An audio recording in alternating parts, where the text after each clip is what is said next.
الهلال أقبل تعال فالشوق طال والقلب سما نحو السماء.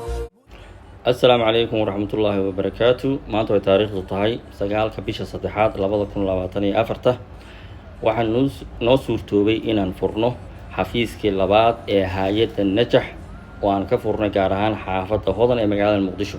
insha allah sanadan gudihiisana waxaan rajaynaynaa gobolada badan oo ka mid ah Soomaaliya iyo dabadaba inaan ka furi doono.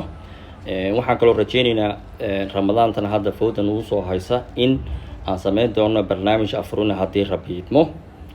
aad baa u mahadsantahay.